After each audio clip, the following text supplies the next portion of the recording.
Hello friend, welcome back. Today I'm sharing with you my top 10 tips for successful newborn sessions. Number one, we want to start with a nice warm studio space. I have a small studio, so the room really heats up pretty fast.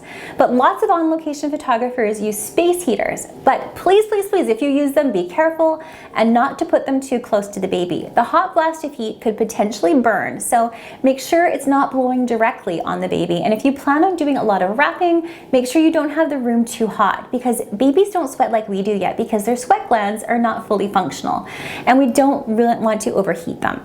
So if you have a baby that is going to be wrapped, you want to adjust the temperature a little bit cooler than if they were naked. Now, I'm not a heat pad user, and honestly I don't recommend it, but many photographers I do know use them on their posing platforms just to preheat. But please ensure you remove the heat pad if you do choose to use it prior to putting the naked baby on it. It seems like a lethal combination to me, electricity plus a baby, you know what I mean? And baby's sensitive skin can also burn very quickly. So number two is being poop prepared. Have ample towels or receiving blankets on hand, as well as hand sanitizer too. I have hand towels and cloths all over my studio, and I use them instead of wipes because it's warmer on baby's bum, and then I always have just something in reach too. Number three is having extra hands on hand. I love working with my spotter, and I prefer to have a trained spotter work with me in my studio. If that's not possible, mom and dad have been my spotter in some sessions too. This really ensures that someone is always watching on baby to ensure the baby is always safe. Number four is warming up your hands. Now, would you want someone touching you with icy fingers? I like to wash my hands before I touch the baby so they're not only clean and sanitized, but warm too.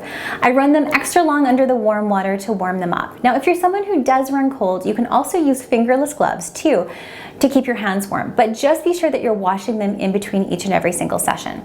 Number five is being prepared. I'm a planner and I love to go into each session with fresh new ideas for props and poses that create a unique session for each and every client. So I preset the props prior to my client's arrival and prepare any specific requested props so I can really easily transition prop to prop just to speed up my workflow, and it makes my sessions really a lot faster.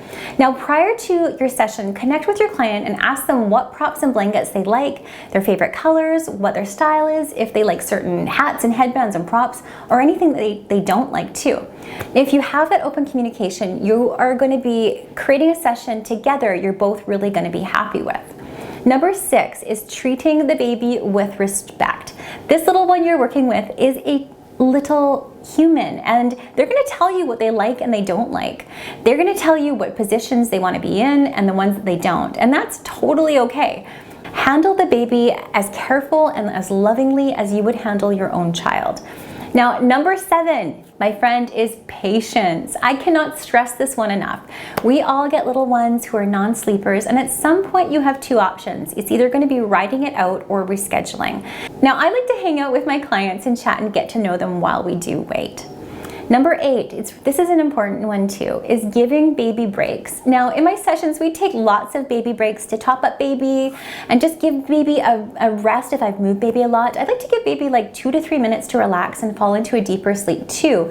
My sessions truly are more of a baby-led session, and I let parents know that baby truly is the boss, and they'll let me know and what they need and when they're actually done. Number nine is knowing when to quit. Listen to the baby. They're going to tell you when they've absolutely been handled enough.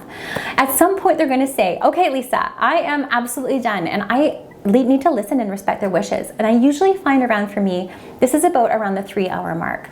Number 10 is if you have a little one with a good startle reflex and they're jumping when you press the shutter, make sure you have a spotter with you, as well as you can use like a white noise machine or a shusher to block out those sounds. Thanks for watching, and if you would like to go a step further with me, head on over to themilkyway.ca and you can check out how you can learn more with me on my photography classes online. Thank you so much for watching, and we will see you next time.